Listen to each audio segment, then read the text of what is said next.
Welcome, everybody, to Pseudo Short number 12. I am your host this week, Josh Kiser, and I am joined by just Kyle Hoagland.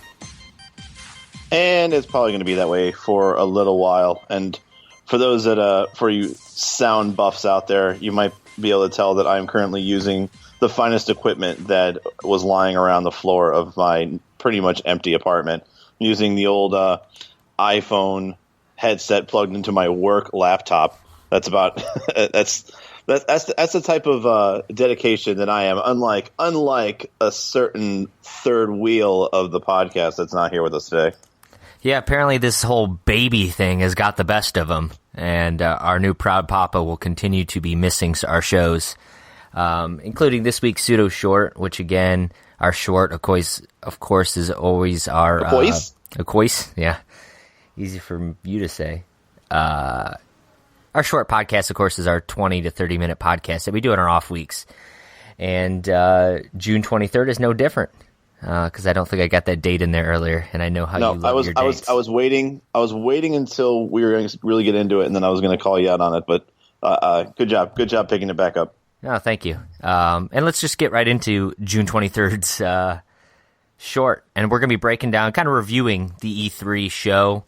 Obviously, E3, the big gaming show of the year, though I will kind of say I feel like it's becoming less and less big every year, as far from a standpoint of the developers and the big companies making announcements. We kind of, I think, discussed this in our show last year, that they kind of all have their own shows and things now where they like to drop all their big news, and E3 has become more of a public thing to go to, and some of the developers kind of showing some stuff, but more often than not, you don't see a whole lot of the big news like you used to at these shows. It's more like a laser light show with a handful of celebrities. I think that the one thing that has changed with E3 is that it used to be, at least I think when we were, younger, I would say, 10 years ago or so like that, it was much more of like, what was, the big thing that Microsoft or Sony or Nintendo were, what kind of announcements, what surprises are they going to have? There's not, like you said, there's not a whole lot of surprises anymore. A lot of these companies have their own personal conventions, and, they also share things throughout the year. Yeah, social media and stuff like that. Yep. Exactly. But what I will say, though, it has given, when they take it seriously anyways, and I think we'll talk about it a little bit more later, I think the gaming companies, the actual publishers, your Ubisofts, your EAs, things like that, Bethesda's, when they take it seriously, I feel like those are the guys that really get the E3. They're most out of it. More of it. Yeah, for sure. Yeah, that's a good point. That said, let's just get right into it. We'll start with the big three, kind of talk about what each of them showcased, and then we'll go from there. So let's start with the big three from E3, right? I just came up with that on the spot, so I could tell. We'll start with Microsoft.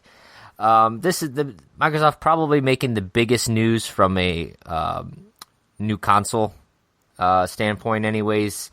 The codename Scorpio that we had been hearing for a long time finally got its big reveal, and they came out with saying it's not going to be called Scorpio, but instead it's going to be called Xbox One X, which has gotten a lot of memes and things like that across the internet.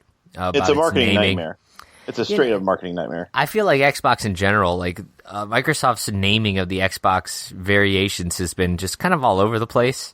It's like PlayStation kind of took the route of, we're just going to go 1, 2, 3, 4 and count, and nobody else, everybody else has to come up with something clever. And to Nintendo's point, I think all of their names, at least other than the Wii U, I suppose, but the rest have all kind of, there's been some reason for them and things like that, but Microsoft's just kind of been, it's just like when you get that username that you can't quite get the username you wanted, so you add like another letter or number to it just to fit it in there, and that's kind of what they're doing here.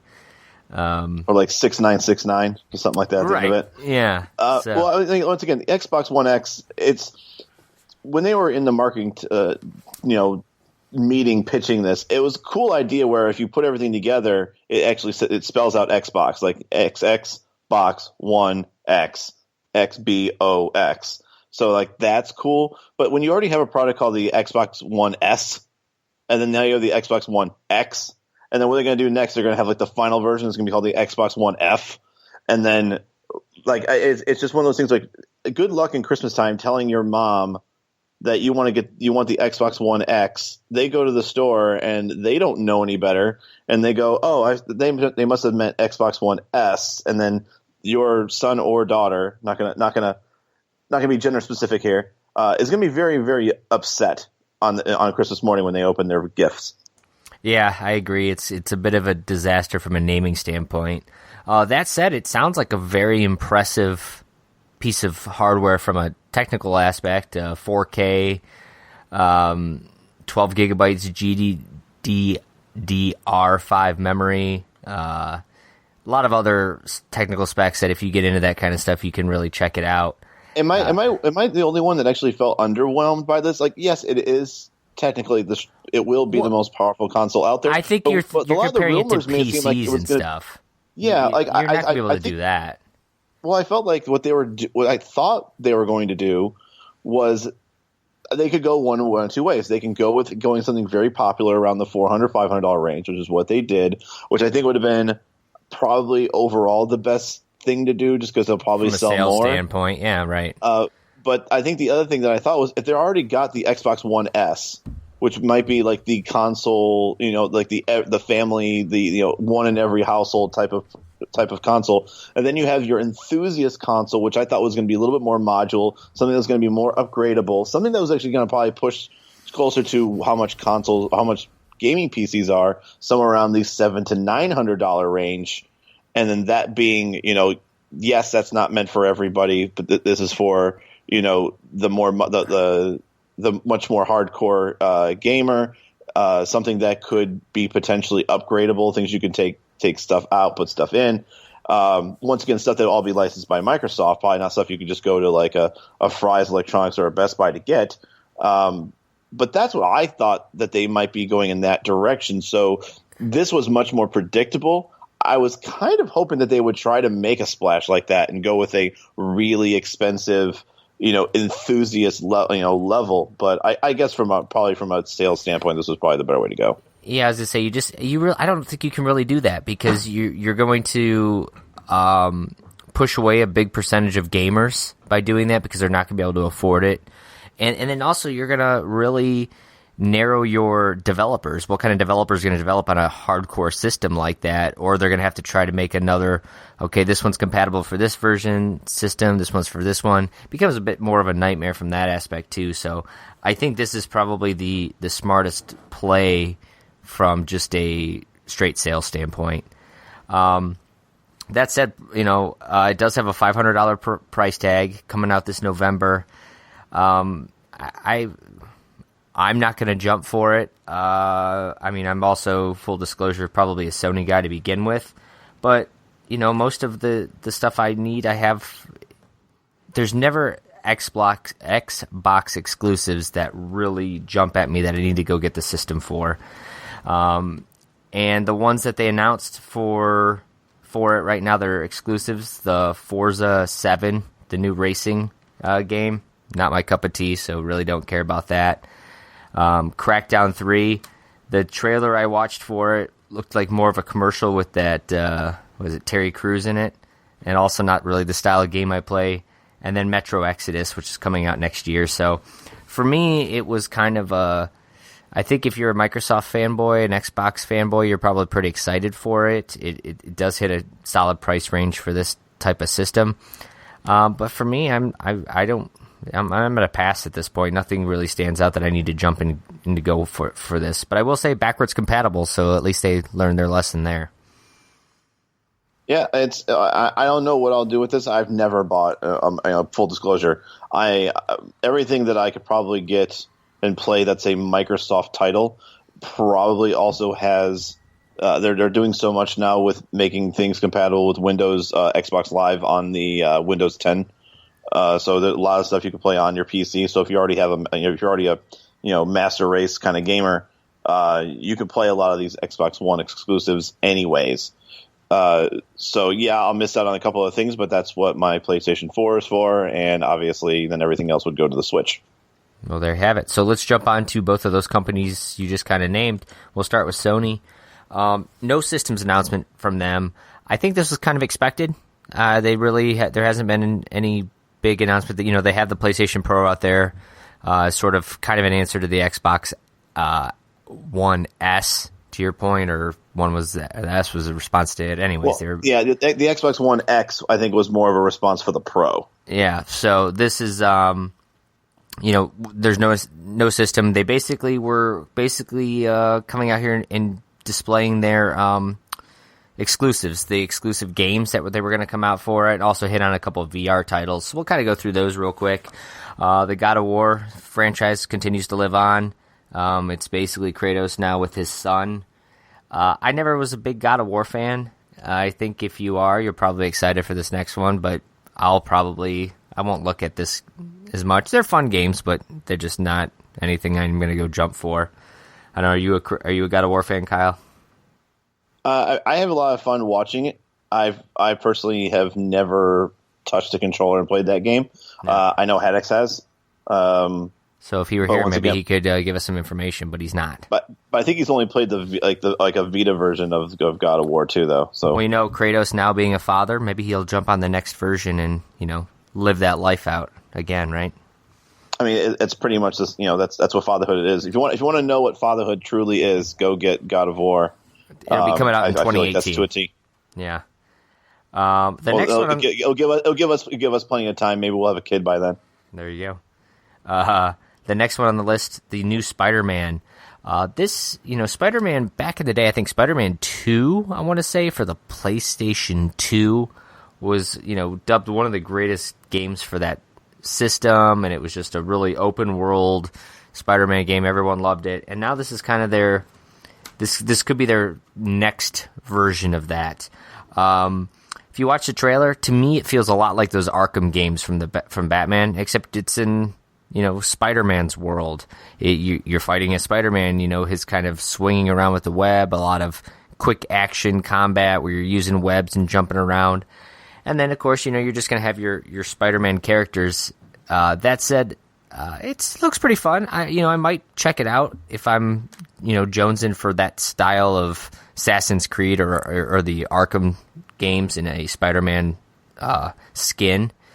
Probably the best thing for me on this trailer was both Peter Parker and what is his name, Morales or whatever, the other Spider-Man. I can't think of the Puerto Rican Spider-Man that's in the comics. I know what you're talking about. He had a scene in this as well, so you wonder whether or not they're both going to play a role in it. So kind of a fun little trailer. Looks like a pretty good story-based game. So if Spider-Man's your thing, I think it's worth checking out. Yeah, like you said, it does kind of ring a little bit like the Arkham series for Batman, except I think for Spider-Man, from what I've seen, he uses a lot of the terrain, a lot of the buildings. Yes, I think that is a lot more in play than I think Batman is definitely much more of a hand-to-hand combat with his gadgets. That's a good point. Yep, right. So yeah, so the gameplay looks similar, but the combat is a little different. I feel like Batman has the advantage of having a much deeper, more with a twist, storyline.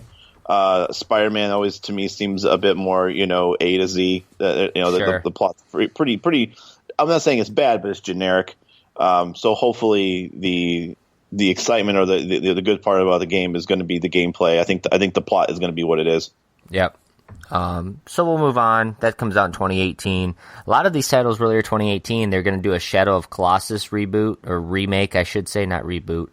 So if you were a fan of Shadow of Colossus from the old PS2, they definitely gave it a nice overhaul, and it looks like it could be a fun one to play. That, again, 2018. No announcements or further stuff on Last of Us 2 or Red Dead Redemption 2. We thought maybe we'd see some of that here from Sony, but we did not. Of course, Last of Us 2 being the follow-up sequel to their big surprise hit in The Last of Us. Well, I shouldn't say surprise hit, but hit in The Last of Us. Then they displayed some new VR games. They're not giving up on VR yet. A couple of good ones. Inpatient looked pretty interesting. You're kind of playing the role of somebody who looks like they're in an asylum of some sort, and the doctor's trying to keep you medicated and things like that. So we'll see. Hopefully the VR thing continues to hold its ground for Sony. With Oculus and things like that out there, you'd like to see that there be multiple options to go for VR. And the last thing Sony did was they brought out their Sony PlayLink, which is like a Jackbox party-style games that you can play on your PS4, but you somehow, I think you sync up your phones to it as well, and you kind of play family-style party games. So just a fun little addition, I think, if you have a PlayStation 4, that you can get the whole family involved without, breaking the bank on a new game for it. If it's anything like the Jackbox games, that will be a really interesting thing to play, especially on a stream. I wonder if they're going to have, I guess it would be Twitch-friendly PlayLink games for Sony. Because one of the things that a lot of people have been really getting into is playing those games on a stream with their favorite streamers, and then you can actually connect to the server. And, yeah, you use your – like the Jackbox games, you connect to like their server using your phone. Your phone kind of acts as like a buzzer, or you're basically that's more or less your gamepad. And then you play through the screen of the person who's hosting the game, whether that's local in a living room, or once again you can do it through Twitch or whatever. But because of the delay, a lot of the there's like an option where you can turn on like Twitch enabled, which just gives more time for everybody to lock in answers or do whatever they're supposed to do, because normally it might be 30 seconds long when you're in a living room, but they might extend it to 60 seconds when you're doing the Twitch stream, so it gives like your audience members a chance to catch up with the stream and have time. Yeah, that's a good point. I didn't think about that, so it will be interesting to see where it goes from there. So something to check out if you've got a PS4. That said, let's move on to Nintendo. They obviously, Switch was the big release for Nintendo earlier this year, so you weren't going to see anything from a system aspect, but you were hoping to see what kind of titles and things like that they were going to bring out. And Super Mario Odyssey, of course, was probably the one you most expected, because we kind of got a little teaser trailer. Probably when they made their big Switch announcement, I think was when the teaser came out for Super Mario Odyssey. So you saw a bigger trailer there. Mario wears hats and turns into a lot of different creatures and objects and items and things like that in it. And to me, it kind of felt like a Super Mario Galaxy for this console, in that all the different worlds that they showed and the different ways of utilizing 3D and perspective and things like that. And it looks like the next generation of a Mario game, which is always fun. So I think this is probably, Nintendo has a good chance to really boost their Switch sales when this comes out in October.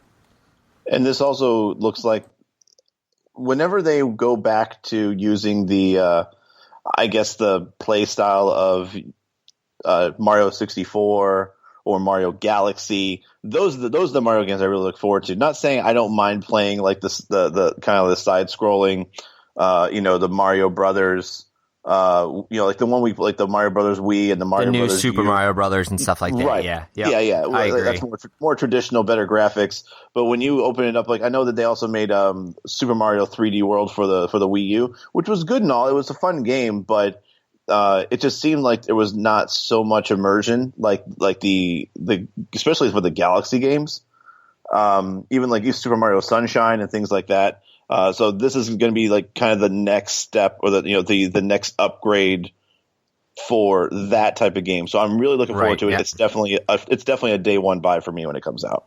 Oh, absolutely. If you have a Switch, it needs to be for sure. Then of course they made the big announcement, Metroid 4. More or less, that was it. I mean, they showed you a little teaser. There's also going to be a Metroid 3DS game. So obviously, Metroid fans super excited for this, and the fact that it's going to come out on the Switch. I was never a Metroid fan, never played them, but I can understand that this is a big announcement for Nintendo. So again, Nintendo shining with their IPs, pretty much. And it continues along as they are coming out with a mainline Pokemon game for the Switch. So another good announcement. Yeah, it's another big announcement. Going back to the Metroid Prime, because it's supposed to be the fourth Metroid Prime game, I believe. One thing I thought was very interesting is that Rare is not making the game. Retro Studios, I mean, because Retro Studios is the ones that made all the other Prime games, or basically they were the main Metroid guys. Right. Was Retro Studios. So I'm very curious as where they're going to go with this. I'm excited for Metroid. It's one of my favorite it's my favorite games as far as like one of the best flagships for the Nintendo. Right. Anyways, but I'm also a bit scared. I feel like the last couple of games for Metroid have been lackluster. I think the one for the Wii was not good at all. The other M for the DS was not very good. So I really hope that they can improve on their product a bit. Bounce back there, yeah. Exactly. Sure. And then they made a couple other small game announcements. They did make an announcement. Breath of the Wild's getting 2 DLCs, a Master's Trial and a Champions Ballad. It looks like they're both included in a $20 expansion pass if you bought that. As Kyle, as someone who streamed and played through the entire Breath of the Wild, are these DLCs something that you're planning on getting, or are you just going to pass on them? I mean, it doesn't. I think for $20, I think I'll be more of a wait and see. My first inclination would be like, it's just $20. I don't think it's that big a deal, and it looks like there's a lot to be offered. But I also want to make sure that it is, it's worth the price tag. So I could have gotten the expansion pass a while ago. Like you could have bought this ahead of time. And then when it came up, it would just be available. Yep, sure. So I haven't done that. I have not done that. And I think one of the main reasons why I hadn't also is because I kind of made a decision that when I get back to streaming again, I really had a kind of like a conversation with myself as, do I get the DLC for Zelda and then just continue streaming that? And I easily can. There's hours and hours and hours of gameplay I have not finished with that game. Even without the DLC. So, there's plenty of time that I can use to play it. But I feel like I really want to start playing Zelda more on my time and my terms, instead of doing it as a stream. So the DLC may come, but it might not be immediate. Okay, fair enough. That said, let's kind of move on to finally, we talked about other developers having a chance to shine here. And, we'd be doing a disservice. We only focused on the big 3 at E3.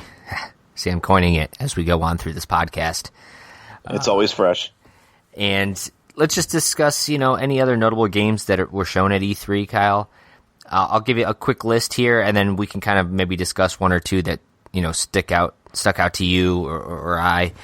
Call of Duty, of course, World War II, the next, the new Call of Duty game, of course, going back to its roots of the World War II genre. Far Cry 5 coming out. Beyond Good and Evil 2, huge announcement, 15 years in the making there, so a lot of fans of the original excited for that. Assassin's Creed's going to Egypt, so if you're an Assassin's Creed fan and want to see the next iteration, that's where we're going there. Wolfenstein 2, very interesting kind of, if the Nazis had won the war and were running America, so interesting concepts going on there.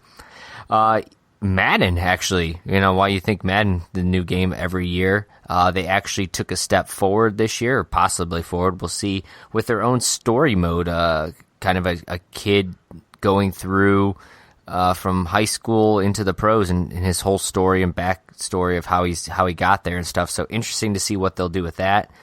Of course, EA also going forward with the Star Wars Battlefront 2. It looks like it's set more in the prequel era. I saw a lot of Naboo battles in the robots from there.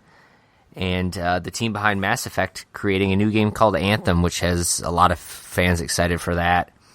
And one more I wanted to personally, and this is the one I wanted to discuss a little bit, and then Kyle, we can, you could dive into any of them that you want to discuss. And it was A Way Out.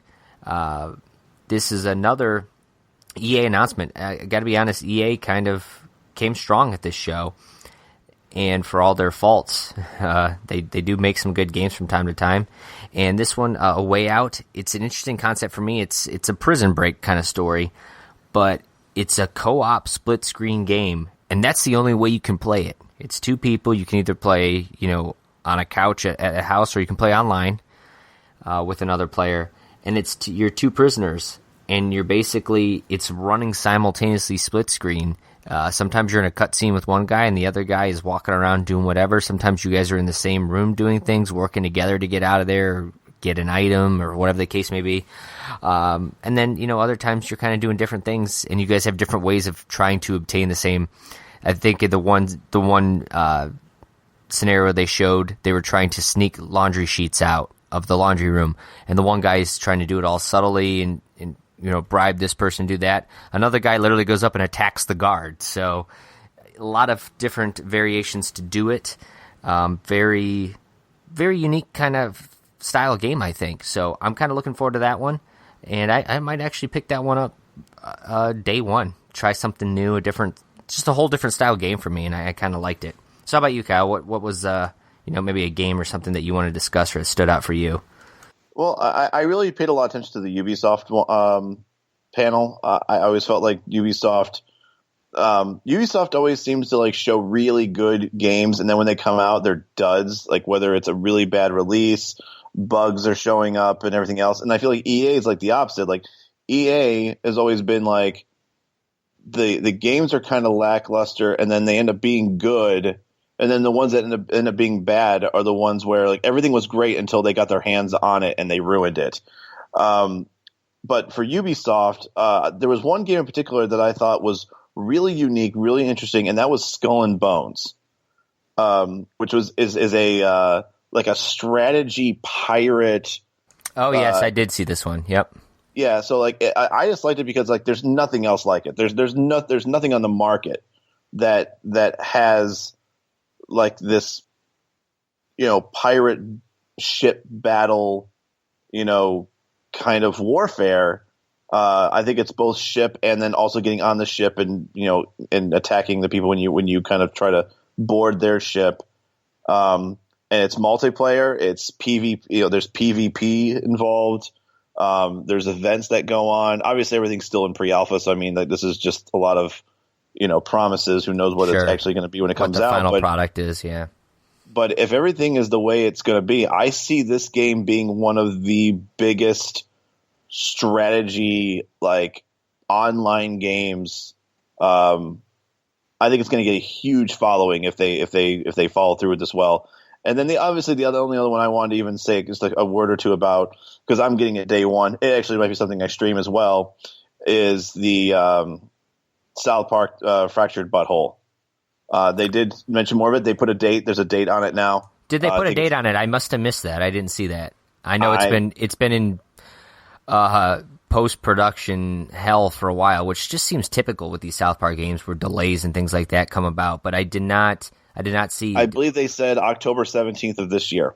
Oh, well, that's awesome. I know it was rumored the late third or fourth quarter this year, so that would definitely that'll be a day one purchase for me as well. I thought Stick of Truth was a very fun game, flawed in some ways, but overall a very, very great game. If you wait a while for a Ubisoft sale on Steam, you could have gotten that game for $19, and that was totally worth that money. Oh yeah, absolutely. No, if you're a South Park fan, I thought the story was phenomenal. The way they did it, it felt like you're watching, an episode or a movie from South Park. I mean, the whole way it all tied together.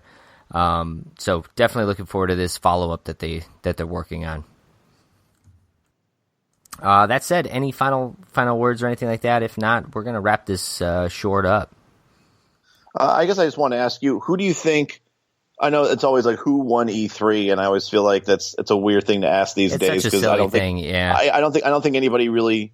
Once again, like we already said at the beginning, everybody kind of does their things kind of all throughout the whole year. But I'll tell you, I think you feel like you kind of felt like EA brought it pretty well, which I do kind of agree. I honestly give this either to the Switch just because of the surprises. Metroid was a big surprise. The Pokemon announcement was a huge thing. So as far as things that we weren't ready for or we didn't know were coming, I give that to Nintendo. But as far as the whole presentation and the games that just look amazing as long as nothing gets screwed up, I feel like Ubisoft really kicked ass this year in E3. I'll give you that with Ubisoft. You know who I think the real winners are? the gamers, because this guy over here. No, in all seriousness, I think it is a Switch owners. If I had to pick one winner, it is the owners of the Switch, because initially, when the Switch came out, it was you're getting Breath of the Wild, you're getting the Switch, and then you're going to kind of sit on your hands for a bit. And I think there's a lot of good titles now coming up, and it's starting to say, okay, let's see. Now, most of them are the Nintendo IPs, so we need to start seeing some other things come out for the system, which is always, Nintendo's probably biggest issue. But Rocket League coming to the That's huge. Switch. Rocket League coming to Switch is gigantic. Yeah, so I don't want to. We kind of ignored that earlier, but that's a big deal. And obviously, the Pokemon, things like that. And well, I've already talked to a lot of people that have already said that the announcement of a Pokemon RPG. Now, once again, we don't know what that means. Like whether that's actually going to be like a traditional Pokemon game or something a little bit of a spin-off that's going to be very similar. A lot of my friends who out here who don't have a Switch, they said the moment they heard that, like it's now a foregone conclusion they're getting a Switch because of that announcement. Yeah. So I can understand it. There's a lot of titles that are going to draw a lot of people in that maybe are not Switch owners yet. So myself included, I think at some point down the line I could see myself owning one. Still haven't yet ready to pull the trigger, but I could see it happening down the line. So that said, let us know your thoughts out on Facebook, Twitter, at Pseudo Nerd Pod. Let us know who you think won E3. What are you most excited about? What were you sad that or upset that didn't get shown at E3? And, any other thoughts about the show overall? From the Great Lakes to the Golden Gate for one last time, I'm Josh Kiser and he is Kyle Hoagland, and we will see you guys next week for our Game of Thrones Season 7 preview. See ya.